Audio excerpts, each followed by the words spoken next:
وأن محمدًا عبده ورسوله يا أيها الذين آمنوا اتقوا الله حق تقاته ولا تموتن إلا وأنتم مسلمون يا أيها الناس اتقوا ربكم الذي خلقكم من نفس واحدة وخلق منها زوجها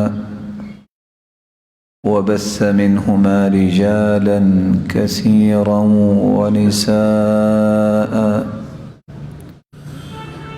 واتقوا الله الذي تساءلون به والأرحام إن الله كان عليكم رقيبا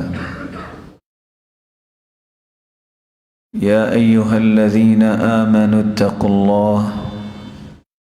اتقوا الله وقولوا قولا سديدا يصلح لكم أعمالكم ويغفر لكم ذنوبكم ومن يطع الله ورسوله فقد فاز فوزا عظيما أما بعد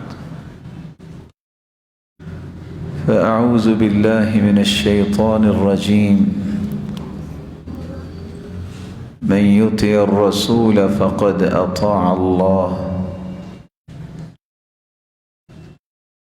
ومن تولى فما أرسلناك عليهم حفيظا لائق ست تکریم سامعین مکرم، اللہ ذوالجلال کا احسان عظیم ہے، اس نے ہماری رشد و ہدایت کے لیے اس ہستی کا انتخاب کیا جو پوری کائنات سے اعلیٰ اور ارفع ہستی ہے۔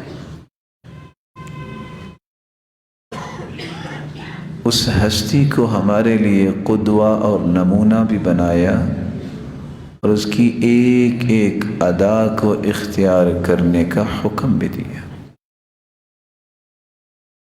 اس ہستی کی اتباع حقیقت میں اللہ ذوالجلال کی اتباع ہے، اس لیے اللہ ذوالجلال نے فرمایا من یطع الرسول فقد اطاع اللہ، جس نے اللہ کے رسول کی اطاعت کی اس نے حقیقت میں اللہ کی ہی اطاعت کی۔ زندگی کے اندر انسان کو عمل کا پابند بنایا گیا ہے، لیکن عمل اللہ ذوالجلال کے ہاں صرف وہی قبول ہوتا ہے جس میں دو شرطیں ہوں۔ جب تک اللہ کی رضا کے لیے کام نہ ہو، کتنا بھی اچھا کام ہو وہ قبول نہیں ہوتا۔ جب تک سنت کے مطابق نہ ہو، رسول اللہ صلی اللہ علیہ وسلم کے طریقے کے مطابق نہ ہو، وہ کتنا بھی اچھا کام ہو، کرنے والا کتنا بھی پڑھا لکھا ہو، وہ اللہ کے ہاں قابل قبول نہیں ہوتا۔ اس لیے ایک مسلمان کو یہ سوچنا چاہیے کہ میں عمل بھی کروں قبول بھی نہ ہوں تو اس سے بڑا خسارہ کیا ہے۔ کون سے ایسے بدبخت لوگ ہیں کہ جن کے اعمال کو اللہ قبول نہیں کرتے، وہ عمل بھی کیے جا رہے ہیں۔ عمل تو وہی قبول ہوگا جس کی تفصیل شریعت نے بیان کر دی ہے کہ وہ اللہ کی رضا کے لیے ہو، وہ اللہ کے محبوب کے طریقے اور سلیقے کے مطابق ہو۔ تو وہ لوگ جن کا عمل قبول نہیں ہوتا، مشرک انسان جو ہے اس کا عمل قبول نہیں ہوتا۔ قرآن مجید میں اللہ ذوالجلال کا فرمان ہے ذَلِكَ هُدَى اللَّهِ يَهْدِي بِهِ مَن يَشَاءُ مِنْ عِبَادِهِ وَلَوْ أَشْرَكُوا لَحَبِطَ عَنْهُمْ مَا كَانُوا يَعْمَلُونَ۔ اللہ تعالیٰ نے کو 18 نبیوں کا تذکرہ کیا، نبیوں کا تذکرہ کرنے کے بعد فرمایا اگر یہ انبیاء بھی شرک کرتے تو ان کے بھی سارے اعمال ضائع چلے جاتے، باقی تو کوئی ذات بچی نہیں۔ روئے زمین پہ بسنے والی بنی نو انسان جو ہے، آدم سے لے کے اور آج تک اور قیامت تک، اس میں سب سے اعلیٰ تو انبیاء ہی ہے نا۔ اگر اتنے انبیاء کے بعد اللہ تعالیٰ نے یہ بات کہہ دی ہے کہ اگر یہ انبیاء بھی شرک کرتے تو ان کے اعمال بھی حبط عنہم، ضائع چلے جاتے، تو میں اور آپ کیا حیثیت رکھتے ہیں اللہ کے ہاں؟ اسی زندگی میں شرک کے قریب نہ جائیں، اللہ کی ذات جیسی کسی کی ذات نہ سمجھیں، اللہ کی صفات جیسی کسی کی صفات نہ سمجھیں۔ یہ اولاد دینا، یہ بگڑی بنانا، کسی کی فریاد سننا، کسی کو خزانے دینا، اور طرح طرح کی جو امیدیں انسان مخلوق سے لگا لیتا ہے، یہ صرف اللہ سے لگانی چاہیے۔ اگر اس میں سے کسی بات کو اختیار کر لیا، جو چاہے اعمال کر لیں، قبول نہیں ہوں گے۔ یعنی سوچنے کی بات یہ ہے، حدیث آپ نے سنی ہوئی ہوگی، مکھی کی کیا قیمت ہے؟ دیوی کے نام پہ مکھی کا چڑھاوا چڑھانا تھا۔ سفر پہ نکلے شکار پہ دو لوگ، ایک نے کہا میں تو یہ کام نہیں کروں گا، مکھی بھی تو اللہ کی مخلوق ہے نا، تو میں کسی اور کے نام پہ تو چڑھاوا نہیں چڑھا سکتا۔ اس کو قتل کر دیا گیا، وہ جنت میں چلا گیا۔ اور ایک نے کہا مکھی ہے نا، چڑھاوا چڑھایا، وہ جہنم میں چلا گیا۔ کوئی ہے دکان یہاں وطن عزیز میں جہاں مکھیاں بکتی ہیں؟ کوئی نہیں۔ کیا قیمت ہے مکھی کی؟ اگر مکھی کا چڑھاوا بھی غیر اللہ کے نام پہ چڑھانے پہ راضی ہو جانا جہنم کا باعث ہے، تو 10 من دودھ جو ہے کسی ایسی جگہ پہ بھجوانا جہاں شرک ہوتا ہے، اس کا کیا بنے گا بیچارے کا؟ کاش وہ کسی فقیر کو دے دیتا، کسی مسکین کا خیال کرتا، کسی کمزور کا خیال کرتا، اس کے درجات کو اللہ بلند کر دیتے، اس کے لیے جنت کا اس کو وارث بنا دیتے۔ مشرک کا کوئی عمل قبول نہیں ہوتا، اور اللہ تعالیٰ معاف فرمائے اگر تو زندگی میں توبہ ہو جائے، بڑی اللہ کی رحمت ہے۔ اگر وہ دنیا میں توبہ نہ کی تو قیامت کو تو کوئی فدیہ اس کا قبول ہی نہیں ہوگا، شرک تو اللہ نے معاف ہی نہیں کرنا۔ ان اللہ لا یغفر ان یشرک بہ ویغفر ما دون ذلک لمن یشاء۔ شرک کے علاوہ باقی اعمال اللہ چاہے تو معاف کر دیں گے کمی کوتاہی، لیکن شرک معاف نہیں ہوگا۔ اللہ تعالیٰ ہمیں زندگی کے آخری سانس تک شرک کی ہوا بھی نہ لگائے۔ ریاکار کا عمل بھی اللہ قبول نہیں کرتے، شہرت کے لیے، لوگوں کے دکھلاوے کے لیے، واہ واہ کے لیے، نمائش کے لیے، کہ لوگ کہیں واہ کیا کام ہے جی۔ اس نظریے سے کیا ہوا کام وہ دنیا جہان کا نیک انسان بھی کرے، وہ قبول نہیں ہو۔ صحیح بخاری کی روایت ہے، جو دنیا میں نمازیں تو پڑھتے تھے، لیکن اس لیے کہ لوگ کہیں بڑا نمازی ہے، اللہ تعالیٰ قیامت کے دن جب اپنے پنڈلی مبارک سے نور کے پردے ہٹائیں گے، سارے مومن سجدے میں گر جائیں گے، لیکن ریاکار سجدہ نہیں کر سکے گا۔ یہ شہرت کے لیے نماز پڑھتا تھا، جو اس لیے نماز پڑھتا تھا لوگ دیکھیں کہیں بڑا نمازی ہے، بڑا متقی ہے، سجدہ کرنا چاہے گا، جھک ہی نہیں سکے گا۔ یعود ظہرہ طبقا واحدا، اس کی کمر تختہ بن جائے گی۔ پھر سجدہ کرنا چاہے گا، سجدہ نہیں کر پائے گا بلکہ خر علی قفا، پچھلی طرف گدی کے بل گر جائے گا۔ کون؟ ریاکار۔ اس لیے نہ کام کیا کریں دنیا راضی ہو جائے، کبھی دنیا راضی نہیں ہوتی۔ اس لیے نہ کام کیا کریں کہ میری شہرت ہو جائے، اخلاص سے کام کریں گے وہ شہرت ہوگی جو آپ اربوں روپے لگا کے بھی نہیں کر سکتے۔ یہ شہرت ہے کہ آپ سوئے ہوئے ہوں اور تمہارا رب کھربوں فرشتوں کے سامنے تمہاری تعریف کر رہا ہو، یہ اصل شہرت ہے کہ تم زمین پہ چلو تمہارے قدموں کی آہٹ جنت میں سنائی دے۔ دنیاوی وقتی شہرت، وقتی تعریف، وقتی واہ واہ کے لیے کوئی کام نہ کیا کرو کہ لوگ یہ سوچیں گے، کبھی لوگوں کا خیال نہ کرے، کیونکہ تم نے حساب دینا ہے میرے پیارے اور معزز بھائیوں، اللہ کو، لوگوں کو نہیں۔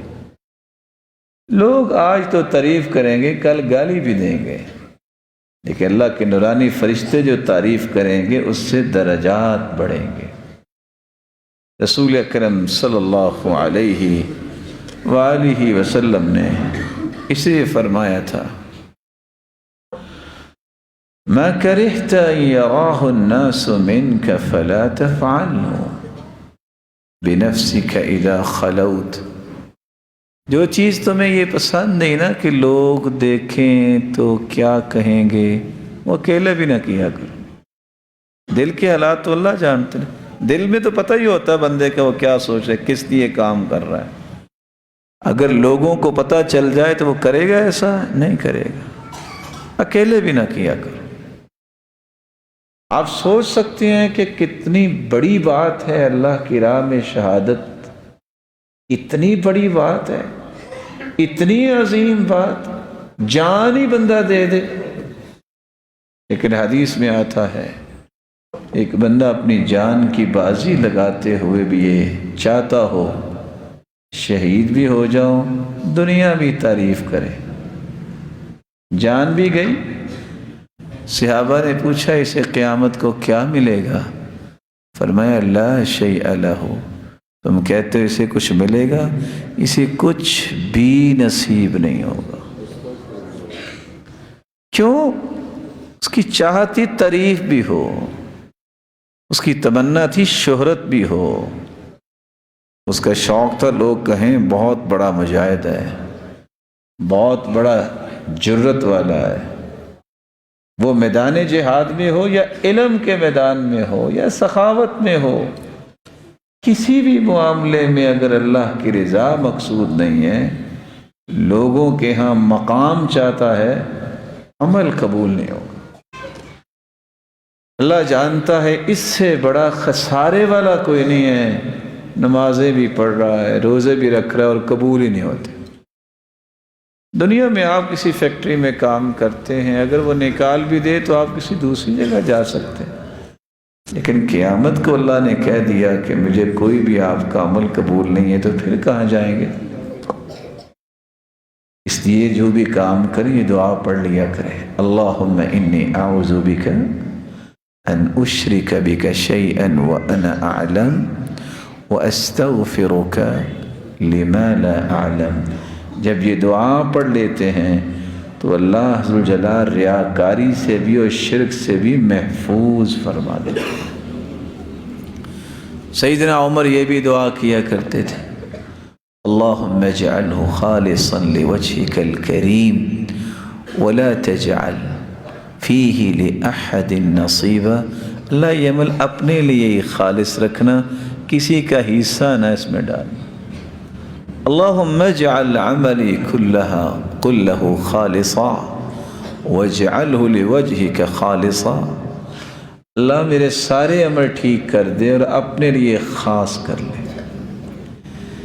تیسرا وہ بد نصیب جس کا عمل قبول نہیں ہوتا، وہ شخص ہے جو اللہ کے رسول کے طریقے کے مطابق کام نہیں کرتا۔ اللہ کے رسول کے طریقے کے مطابق جو کام نہیں کرتا، ویسے آپ سے مشورہ ہی ہے بھی جس محبوب جیسا اللہ نے بنایا ہی کوئی نہیں، اگر اس کی ادائیں کسی کو پسند نہیں ہے تو بندہ اللہ کو پسند آئے گا؟ اس جیسی ذات بنائی کوئی نہیں اللہ نے، اس جیسی صفات اللہ نے کسی کو عطائی نہیں ہے۔ پوری کائنات اور 1,24,000 پیغمبر ایک طرف، محمد مصطفیٰ ایک طرف، اتنی بڑی ہستی مخلوق میں سے، اور بندہ کہے نہیں میں نے اس ہستی کے طریقے کے مطابق نہیں کام کرنا اور پھر وہ اللہ کا پیارا بن جائے، یہ کیسے ہو سکتا؟ یہ تو توہین ہے کہ جس کو پوری کائنات سے اللہ نے افضل بنایا تم کہتے ہو کہ نہیں میں نے اس کا کام، اس کی بات نہیں ماننی، کسی اور کی بات ماننی۔ اس سے بڑی توہین کیا ہے اس ہستی کی؟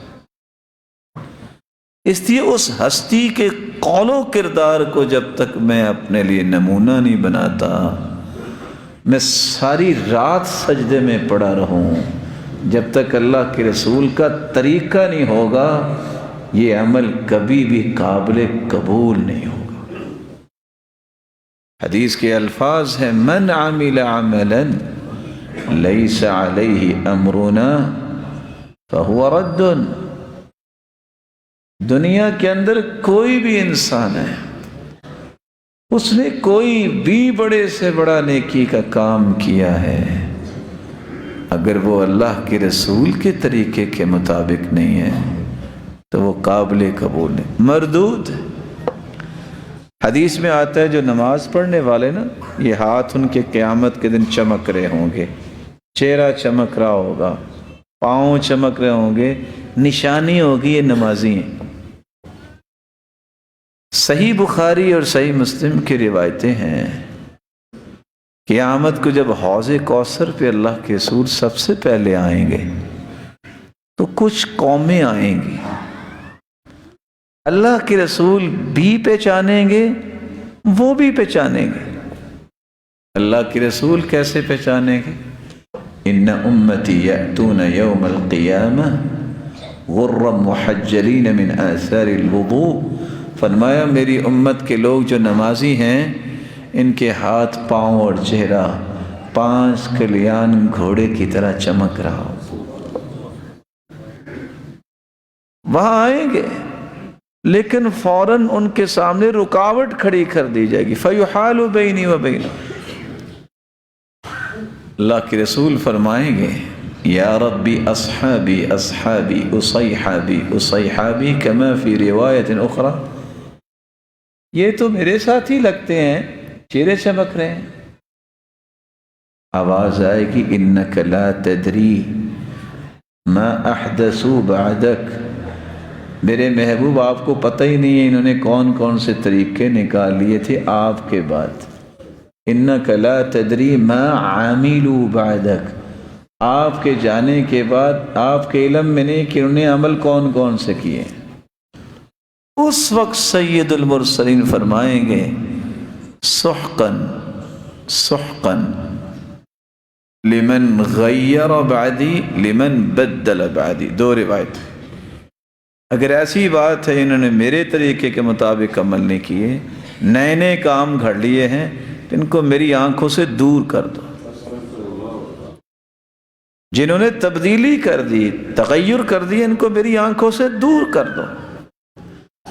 سوچنے کی بات ہے، جس کو اللہ کے رسول نے دھتکار دیا اس کا والی وارث کون ہے؟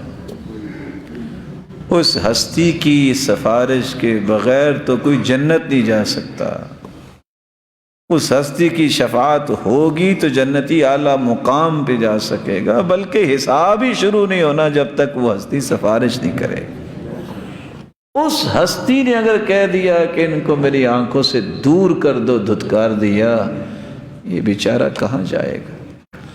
آپ لوگوں کو شاید غصہ آتا ہو جو بدعات میں پڑے ہیں، سچی بات یہ ہے دلائل کو دیکھ کے ترس آتا ہے، یا اللہ ان کی اصلاح کر دے۔ محنت بھی کرتے ہیں، کوشش بھی کرتے ہیں، یا اللہ سنت کے مطابق ان کو عمل کرنے کی توفیق عطا فرما، کیونکہ اللہ کے رسول صلی اللہ علیہ وسلم نے فرمایا جو بدعتی انسان ہے نا، اللہ تعالیٰ اسے دیکھنا بھی پسند نہیں کرتے، پردہ لٹکایا ہو، اور اس کی توبہ بھی قبول نہیں کرتے جب تک وہ بدعت کو چھوڑ نہیں دیتا۔ اور حسن بصری کی روایت آپ نے پہلے بھی سنی ہوگی، سید ترغیب کی بھی روایت ہے، جب تک بدعت کو چھوڑتا نہیں ہے حج عمرہ نماز روزہ اس کا قبول ہی نہیں ہے۔ کوئی اور چیز رہے گی؟ اگر نماز روزہ اور حج عمرہ ہی قبول نہیں ہے تو باقی کون سا عمل؟ اس لیے ہر وقت اس بات کی کوشش کیا کریں میں جو عمل کر رہا ہوں یہ سنت کے مطابق ہے۔ اگر سنت کے مطابق ہے تو آپ جیسا کوئی کامیاب بندہ نہیں۔ امام احمد بن حنبل کشتی میں بیٹھے ہیں اور ایک ہی دعا کر رہے ہیں، اللہم احینی علی الاسلام والسنہ، یا اللہ اسلام پہ رکھنا اور سنت پہ رکھنا۔ ایک بندہ بڑا ہی رو رہا تھا، پوچھا کیا ہوا؟ کہتے میرا نا ایک دوست فوت ہو گیا ہے۔ کہتے اتنی بات بتاؤ، حل ہوا کان علی السنہ، کیا وہ سنت کے مطابق زندگی گزارتا تھا، یعنی اللہ کے رسول کے طریقے کے مطابق؟ کہا جی ہاں۔ کہتے پھر غم نہ کرو، ستلقاہ، ان قریب تم جنت میں اکٹھے ہو گئے۔ اللہ تعالی ہمیں سنت کا پابند بنائے۔ رسول اکرم صلی اللہ علیہ وآلہ وسلم کی سنت، اس کو چھوڑنا، نیا کام نکالنا، منمانی کرنی، کسی بڑے کی بات کہ میرے بڑے نے یہ کہا ہے، میرا بڑا یہ کرتا ہے۔ مسلمان کا بڑا محمد رسول اللہ ہے، اسے بڑا کوئی نہیں ہے۔ اللہ نے مخلوق میں اس سے بڑا کوئی نہیں بھیجا اور نہ قیامت تک آئے گا۔ ثقہ تامہ، یہ اپنے دل میں گرہ باندھ لے، جب سے کائنات بنی ہے مخلوق میں سے اللہ نے اس سے بڑا کوئی انسان نہیں بھیجا، اس لیے اس کو بڑا مانو۔ اس کی بات جب آ جائے تو پھر کسی کی بات پہ دیکھنا بھی اپنی آنکھوں کی توہین سمجھا کرو۔ ہمارا ایمان اور عقیدہ ہے کہ اس امت میں نبی کے بعد جو افضل ہے وہ سیدنا ابو بکر ہے، کیونکہ 8 دروازے ان کے لیے کھولے جائیں گے۔ اور اللہ کے رسول نے فرمایا میں نے ہر ایک کے احسانات کا بدلہ چکا دیا، لیکن ابو بکر کے احسانات کا بدلہ میرا رب دے گا۔ ایک بندے نے سیدنا ابو بکر کی بات اللہ کے رسول کے مقابلے میں پیش کی، حدیث سنائی گئی، کہتے ہیں ابو بکر تو یہ فرماتے ہیں۔ تو سیدنا عبداللہ بن عباس کہتے ہیں خشیت ان تنزل علیکم حجارۃ من السماء، تم نبی کے مقابلے میں ابو بکر کی بات پیش کر رہے، مجھے تو خوف آ رہا ہے کہیں تم پہ پتھروں کی بارش نہ ہو جائے۔ اگر ابو بکر کی بات بھی پیش نہیں کی جا سکتی تو دیانت داری سے بتائیے اس جیسی ہستی بھی دنیا میں کوئی اور ہے؟ اللہ تعالی ہمیں بدعت سے محفوظ فرمائے۔ امام جرجانی کہتے ہیں البدعہ ہی الفعلۃ المخالفہ للسنہ، بدعت ایسے فعل کو کہتے ہیں جو سنت کے مخالف ہو۔ امام ابن تیمیہ رحمۃ اللہ علیہ فرماتے ہیں البدعۃ فی الدین ما لم یشرعہ اللہ ورسولہ، جس کو اللہ اور اس کے رسول نے شریعت نہیں کہا اس کو شریعت ماننا یہ بدعت ہے۔ وَهُوَ مَا لَمْ يَأْمُرْ بِهِ أَمْرُ إِيجَابٍ وَلَا اسْتِحْبَابٍ، جس کا حکم اللہ اور اس کے رسول نے نہیں دیا اس کو کہنا کہ یہ بھی دین کا حصہ ہے، یہ بدعت ہے۔ بعض لوگ نا آپ کو دھوکہ دینا چاہیں گے، وہ پتہ کیا کہیں گے، یہ بدعت کی رٹ لگائی رکھتے ہیں، آپ بھی تو نہیں تھے نا اللہ کے رسول کے زمانے میں، تو آپ بھی بدعت ہوئے۔ یہ چکمہ دینے کے طریقے ہیں۔ تو چلو اگر آپ اس تعریف پہ ہی آتے ہیں کہ فلاں نہیں تھا تو یہ بدعت ہے، تو آپ بھی نہیں تھے بدعت تو آپ بھی ہوئے۔ پھر بات یہ نہیں ہے، جس چیز کو دین سمجھ کے اختیار کیا جائے اور اس بات کا تذکرہ قرآن میں نہیں ہے، حدیث میں نہیں ہے، وہ بدعت ہے۔ اس وقت اگر آپ کی تعریف کو مان لیا جائے کہ اللہ کے رسول کے زمانے میں نہیں تھا تو بدعت ہے، تو پھر تو تابعین بھی، تبع تابعین بھی ساری بدعت ہو گئے۔ لوگوں کو دھوکہ دینا چھوڑ دیں، اللہ سے ڈر جائیں، کوشش کریں کہ ہم تو اپنے گناہ نہیں اٹھا سکتے، لوگوں کے بھی گناہ نہ کہیں ہمارے سر پہ آ جائے۔ وَلَيَحْمِلُنَّ أَثْقَالَهُمْ وَأَثْقَالًا مَعَ أَثْقَالِهِمْ۔ اللہ کی قسم، اس سے بڑا کوئی بھی ایسا انسان خسارے والا نہیں ہے جو اکیلا اپنے گناہ نہیں لوگوں کی بھی گٹھریاں اٹھا رہا ہے۔ اور بھلے مانس اپنا حساب کو دے دے تو بڑی کامیابی ہے، لوگوں کے گناہ تو اپنے ذمے نہ لو۔ لوگوں کو چکمے اور دھوکے دے کے ان کو گنہگار بنانا یہ کس قدر جرم ہے۔ نبینا دنیا کے راستے میں چل رہا ہو، کوئی غلط راستہ بتا دے، حدیث کہتی ہے لعن اللہ من کمہ اعمى عن الطریق، دنیا کا راستہ جو کسی نبینے کو غلط بتا دے اس پہ اللہ کی پھٹکار ہے، دھتکار ہے، لعنت ہے۔ تو جو دنیا کو جنت کا راستہ غلط بتا دے اس پہ کیا ہوگا؟ یہ راستہ تو کوئی اور بتا دے گا نا، یہ زیادہ سے زیادہ وہ کھڈے میں گر جائے گا نا۔ جس نے جنت کا راستہ غلط بتا دیا لوگوں کو، کتنی بڑی ذمہ داری ہے کہ جنت کا راستہ الٹ بتایا۔ راستہ جنت کا ہے قرآن، اللہ کے رسول کا فرمان، جس میں شک کی گنجائش نہیں ہے۔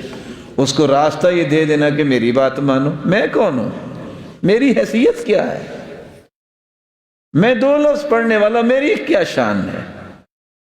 کھربوں ایسے ہوں اللہ کے رسول کے ایک فرمان پہ قربان کی جا سکتے ہیں۔ جب تک یہ ذہن نہیں بنتا کہ پوری کائنات کے پڑھے لکھے اکٹھے ہو جائیں، ان کی دانش کو جمع کر لیا جائے، محمد مصطفیٰ کے ایک فرمان کا مقابلہ نہیں کر سکتے، اس وقت تک ایمان ہی درست نہیں ہوتا۔ اس لیے بدعات سے بچیے۔ یہ رجب کے کنڈے ہیں، یہ رجب میں اتنے روزے رکھیں، یہ اتنی رکعتیں پڑھیں، یہ ملے گا اور یہ ملے گا۔ اللہ سے ڈر جائیے، اللہ کے رسول سے تو کوئی ایسی چیز ثابت نہیں۔ ہو کیسے سکتا ہے کہ اللہ کے رسول سے بات ثابت اور صحابہ نے نہ کی ہو؟ جانتے ہیں صحابی کون ہوتا ہے؟ جو ایک ایک سنت پہ جان نشاور کر دیتے تھے۔ دنیا کے اندر علم پھیل چکا ہے، مکتبات موجود ہیں، دنیا کی کسی کتاب میں کسی حدیث میں ایسا لکھا ہے کہ اللہ کے رسول نے یہ کیا ہو، اللہ کے رسول کے کسی صحابی نے ایسا کیا ہو۔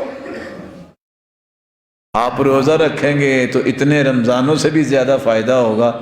کیسی عجیب بات ہے، کبھی انسان کو اپنی عقل سے بھی سوچنا چاہیے، بھی سارے سال سے تو افضل روزے بنائے رمضان کے، اور ایک بات اچانک کے سامنے آ جائے کہ رمضان سے بھی کوئی افضل ہے، کو مانے گا عقل مند؟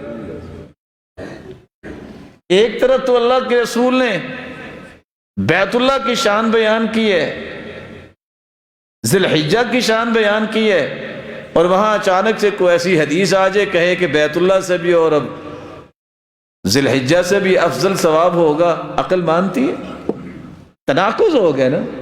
نبی کی بات میں کبھی تناقض نہیں ہوتا، یہ اصول یاد رکھیے گا۔ اللہ کے رسول کی بات آپس میں کبھی ٹکرائی نہیں ہے۔ 1400 سال گزر گئے، یہ ہمیشہ دنیا کو برباد کرنے والے نئی نئی چیزیں پیش کرتے ہیں جس کا حدیث میں کوئی تذکرہ نہیں ہے، جس کے بارے میں رسول اللہ صلی اللہ علیہ وسلم نے کوئی رہنمائی نہیں فرمائی۔ اور میری بات کو یاد رکھیے گا، آپ میرے لیے بہت عزت والے ہیں، اللہ آپ کی عزتوں میں اور برکت فرمائے۔ دنیا کے کونے سے لے کے دوسرے کونے تک چکر لگائیں، جتنے فتنے آپ کو ملیں گے اس کے 2 سبب ہیں۔ کائنات کے اندر جتنے فتنے ہیں اس کے 2 سبب ہیں۔ پہلا سبب، فتنہ اس وقت پیدا ہوتا ہے جب میں اور آپ کسی ایسی بات کے پیچھے چل پڑتے ہیں جو قرآن و حدیث سے ثابت نہیں۔ کوئی دنیا کا فتنہ اٹھا کے لائیں، میں اس کی وضاحت آپ کے سامنے پیش کر دیتا ہوں آپ کی خدمت۔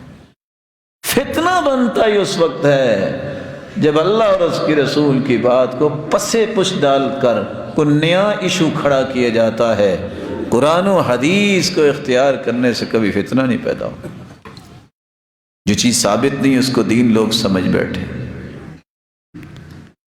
اور دوسرا سبب، جب اسلام کی شمولیت سے لوگوں نے انکار کر دیا۔ کیا مطلب شمولیت کا؟ اسلام کے اندر ایمان بھی ہے، عبادت بھی ہے، اور اس میں اقتصادیات بھی ہیں، اس میں زندگی کے معاملات بھی ہیں، علم بھی ہے، جہاد بھی ہے، ذکر، اور اسی طرح بڑوں کا احترام بھی ہے، چھوٹوں پہ شفقت، یہ ساری چیزیں مل کے ایک اسلام بنتا ہے۔ جب شمولیت کا انکار ہوتا ہے تو جس بندے کا ذوق ہو کہ میں نے بس ذکر ہی کرنا ہے، اس کو نہ علم سے غرض ہے، نہ اسے جہاد سے غرض ہے، نہ اسے کسی اور بات سے غرض ہے۔ اس کے ہاتھ میں تسبیح ہوگی، وہ کسی سے بات نہیں کرے گا، بس جی یہ اللہ والا بن گیا ہے۔ اللہ کے رسول کے 1,44,000 صحابہ تھے، ایسا کوئی اللہ والا نہیں تھا جو یہ کام کرتا اور دنیا کا کوئی اور کام نہ کرتا۔ وہ اپنے گھر میں ذکر و فکر کی کتابیں رکھے گا، کسی سے بات نہیں کرے گا۔ صرف یہ دین نہیں ہے کہ آپ کہیں باقی سب باطل ہے، دین یہی ہے۔ اس لیے سلف کہا کرتے تھے تسبیح کے دانوں پہ جہاں ذکر گنتے ہو، کبھی ایک تسبیح آئے اس ہاتھ میں پکڑ کے اپنے گناہ بھی گن لیا کرو۔ جب تک بقیہ کاموں کو آپ اختیار نہیں کرتے، آپ دین کے لیے گالی بن جائیں گے کہ دین تو ناقص نہیں ہے۔ کسی کا جہاد سے تعلق ہے، وہ کہتا ہے بس جہاد ہی جہاد ہے، علم سے کوئی مسئلہ نہیں ہے، کسی بڑے کا احترام نہیں کرنا، یہاں فتنہ پیدا ہوتا ہے۔ کسی کا دعوت میں ذوق ہے تو اس کو پتہ نہیں بچوں کی بھی تربیت کرنی ہے، میں نے علم سیکھنا ہے، میں نے لوگوں کے بھی حقوق پورے کرنے ہیں، وہ کہتا ہے بس میں پوری زندگی کے لیے وقف ہوں، گھر ہی نہیں آتا۔ یہ دین نہیں ہے۔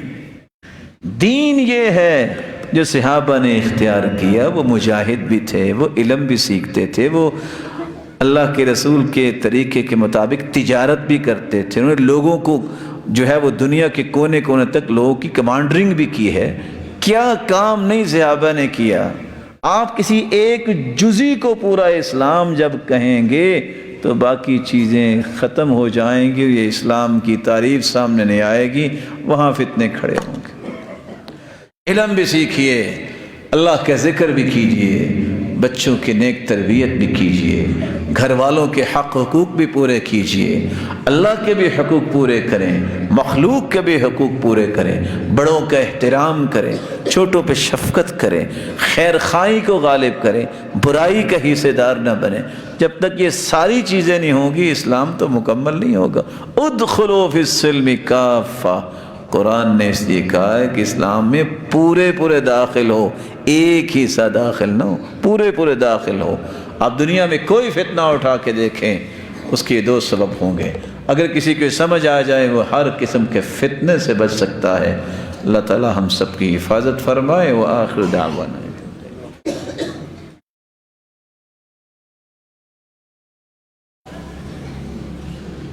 الحمد للہ علی احسانہ والشکر لہ علی توفیقہ وامتنانہ، اما بعد۔ بدعت جب عام ہوتی ہے تو سنت ختم ہو جاتی ہے، جب سنت پہ عمل ہوتا ہے تو بدعت ختم ہوتی ہے۔ حدیث کہتی ہے قیامت کے نزدیک 3 چیزیں بڑی مہنگی ہو جائیں گی۔ پہلی چیز سنت یعمل بہا، سنت آہستہ آہستہ مہنگی ہو جائے گی، ختم ہو جائے گی، بہت تھوڑے لوگ سنت کے مطابق زندگی گزار رہے ہیں۔ وَأَخٌ لِيُسْتَأْنَسُ بِهِ، ایسے لوگ ختم ہو جائیں گے جس کے پاس بیٹھ کے ایمان تازہ کر لیں۔ وَدِرْهَمٌ حَلْ، حلال لقمہ بہت مہنگا ہو جائے گا، لوگوں میں پرواہ ختم ہو جائے گی کہ حلال و حرام میں تمیز کرے۔ یہ 3 چیزیں بہت مہنگی ہو جائیں گی، اور آج وہی حال ہو گیا ہے۔ بدعات طرح طرح کی موجود ہیں، سنت پہ عمل کرنے والا بہت تھوڑا انسان رہ گیا۔ سبب کیا ہے؟ شیطان نے ایسا چکمہ دیا، ایسا ورغلایا، گناہ کو اتنا خوبصورت بنایا۔ افمن زین لہ سوء عملہ فرآہ حسنا، گناہ کو نیکی سمجھنے لگ گئے لوگ، اور یہ سمجھنے سے قاصر رہے کہ نیکی تو وہ ہے جس کا اللہ نے حکم دیا، جس کا اس کے رسول نے حکم دیا ہے۔ اگر وہ قرآن و حدیث میں بات نہیں ہے تو وہ نیکی نہیں ہو سکتی، کیونکہ قرآن پہ اللہ کا پیرا ہے اور محمد مصطفیٰ کی زبان پہ بھی اللہ کا پیرا ہے، اس میں غلطی کی گنجائش ہی نہیں ہے۔ باقی ہر انسان کی بات میں غلطی کی گنجائش ہے، اس لیے اللہ اور اس کے رسول کی بات آ جانے کے بعد کسی کی بات پہ توجہ کرنے کی ضرورت ہی نہیں۔ اور یاد رکھیے گا، کچھ نشانیاں میں بیان کر دوں۔ بدعتی اور سنت کے مطابق کام کرنے والے کا فرق کیا ہے؟ امام احمد بن سنان کہتے ہیں لیس فی الدنیا مبتدع الا وهو یبغض اہل الحدیث۔ دنیا کے اندر جتنے بدعتی ہیں یہ حدیث کی بات کرنے والوں سے بغض رکھتے ہیں۔ آپ چیک کر کے دیکھیں، کوئی حدیث پیش کیجئے بخاری کی، مسلم کی، اگر تو وہ خوشی سے مان لے تو سمجھ لینا نیکی ہے، اگر وہ آگے سے چمک کھائے سمجھ لینا یہ بدعتی کی نشانی ہے۔ ہو اللہ کے رسول کا فرمان اور دل میں محبت نہ آئے۔ ثابت البنانی اپنے استاد انس بن مالک کو کہتے ہیں ذرا آنکھیں قریب کرنا، میں ان کو ہی بوسہ دے دو جن آنکھوں نے اللہ کے رسول کو دیکھا ہے۔ یہ محبت ہی صحابہ۔ فَإِذَا ابْتَدَعَ الرَّجُلُ نُزِعَ حَلَاوَةُ الْحَدِيثِ مِنْ قَلْبِهِ۔ جب انسان بدعتی بنتا ہے تو اس کے دل سے حدیث کی محبت کھینچ لی جاتی۔ حدیث کی محبت، حدیث کس کو کہتے ہیں؟ اللہ کے رسول کی بات کو، اللہ کے رسول کی ادا کو۔ جب تک اس چیز کی محبت دل میں رہے یہ صحیح راستے پہ ہے۔ جب نفرت ہو جائے حدیث سے تو سمجھ لو یہ اس دائرے سے اپنے آپ کو نکال چکا ہے جو رحمت و برکت کا دائرہ ہے، محمد مصطفیٰ کی سنت کا دائرہ۔ رسول اللہ صلی اللہ علیہ وآلہ وسلم نے یہ بھی فرمایا تھا، لوگوں ان خیر الہدی ہدی محمد صلی اللہ علیہ وسلم۔ اللہ کے رسول صلی اللہ علیہ وسلم نے یہ بات سمجھا دی تھی کہ دنیا کے اندر سب سے بہترین طریقہ جو اللہ نے عطا کیا ہے وہ محمد مصطفیٰ کو عطا کیا۔ اس کے طریقے کے مقابلے میں کسی کا طریقہ پیش نہیں کیا جا سکتا۔ اور سچ کہا کرتے تھے سفیان ثوری، اور آج ذرا چیک کیجئے گا، البدعۃ احب الی ابلیس من المعصیہ۔ سفیان ثوری کہتے تھے کہ گناہ سے زیادہ شیطان کو بدعت پسند ہے۔ کیوں؟ ایسا کیوں ہے؟ سبب یہ ہے لأن المعصیہ یتاب منہا والبدعۃ لا یتاب منہا۔ گناہ جس کو ہم کہتے ہیں اس سے تو توبہ کر لیتے نا لوگ کہ گناہ ہے جی، تو بدعت کو تو نیکی سمجھ کے کر رہے ہوتے ہیں، توبہ کیسے کریں گے؟ گناہ سے توبہ کر لیتا ہے بندہ، بدعت اصل میں وہ نیکی سمجھ کے کر رہا ہوتا ہے۔ رسول اکرم صلی اللہ علیہ وآلہ وسلم نے اس لیے صحابہ کرام کو یہ باتیں سمجھائی تھی کہ اصل معیار یہ ہے کہ میں نے جو کام کیا ہے اس کے مطابق تمہیں کام کرنا ہوگا۔ رسول اکرم صلی اللہ علیہ وآلہ وسلم کی زوجہ مطہرہ اس لیے بیان کرتی ہیں، صحیح بخاری مسلم کی روایت، من احدث فی امرنا ھذا ما لیس منہ فہو رد۔ جس نے کوئی نئی بات گھڑ لی جو ہمارے پاس نہیں ہے، نہ قرآن میں نہ حدیث میں ہے، اس کا عمل مردود۔ بلکہ آپ صلی اللہ علیہ وسلم کا فرمان صحیح بخاری میں ہے، فرمایا من آوى محدثا من احدث فیہا حدثا، جو مدینہ کے اندر کسی بدعت کا ایجاد کرتا ہے یا کسی بدعتی کو جگہ دیتا ہے، فعلیہ لعنت اللہ والملائکہ والناس اجمعین، اس پہ اللہ کی، فرشتوں کی، پوری کائنات کی لعنت ہے۔ لا يقبل منہ صرف ولا عدل، نہ اس کی کوئی فرضی عبادت قبول ہے نہ اس کی کوئی نفلی عبادت قبول۔ اس لیے ایوب السختیانی کہا کرتے تھے مزداد صاحب بدعہ اجتہادا الا ازداد من اللہ بعدا، بدعتی جتنی کوشش کرتا ہے اتنا اللہ سے دور ہی جاتا ہے، کیونکہ اللہ کے رسول کے طریقے سے ہی بندہ اللہ کے قریب ہو سکتا ہے نا۔ اگر اس طریقے کو چھوڑے گا، جتنا چھوڑے گا اتنا ہی وہ اللہ اس کی رحمت سے دور ہو جائے گا۔ رسول اکرم صلی اللہ علیہ وآلہ وسلم نے جو تربیت دی، سلف کہا کرتے تھے، فضیل ابن عیاض کی بات ہے، من علامت البلاء ان یکون الرجل صاحب بدعہ، کسی بندے کو مصیبت والا دیکھنا ہے کہ مصیبت میں مبتلا ہو گیا تو بدعتی کو دیکھ لو، اس سے بڑی مصیبت کیا؟ سر درد ٹھیک ہو سکتی ہے، بخار ٹھیک ہو سکتا ہے، کوئی بلا آ جائے ٹل جائے گی۔ تو جس کو انسان خوشی سے سینے سے لگائے بیٹھا بدعت کو نیکی سمجھ کے، وہ دور کیسے ہوگی؟ جب تک توبہ نہیں کرے گا، اس کو چھوڑے گا نہیں، یہ مصیبت اس سے دور نہیں ہوگی۔ سیدنا انس رضی اللہ تعالی عنہ اس کی روایت ہے صحیح ترغیب کی، ان اللہ حجب التوبہ عن کل صاحب بدعہ حتی یدع بدعتہ، اللہ بدعتی انسان جب تک بدعت کو چھوڑتا نہیں اس کی توبہ ہی قبول نہیں کرتے۔ اللہ سے دعا ہے اللہ ذوالجلال ہر قسم کی بدعت سے ہمیں محفوظ فرمائے اور زندگی کے آخری سانس تک سنت کے مطابق کام کرنے کی توفیق عطا فرمائے، اور اللہ ذوالجلال زندگی کے یہ ایام دیے ہیں ان کو اس طرح خوبصورت بنانے کی توفیق دے جس طرح سلف صالحین کو توفیق دی۔ ہر وہ عمل کریں جس کا قرآن و حدیث میں تذکرہ ہے۔ چپل لینی ہو تو 5 دکانوں پہ میرے پیارے بھائیوں چکر لگاتے ہو کہ کہیں ری سائیکل تو نہیں کیا گیا۔ دین کو سستا نہ سمجھو، آپ کوئی بھی عمل کرنے لگے دیکھو قرآن میں ہے، حدیث میں ہے، کر لو۔ اگر قرآن و حدیث میں اس کا تذکرہ نہیں، یہ عمل نہیں ہوگا، یاد رکھنا، یہ کوشش بھی آپ کریں گے، محنت بھی کریں گے، قبول نہیں ہوگا، کیونکہ دین صرف 2 چیزوں کا نام ہے۔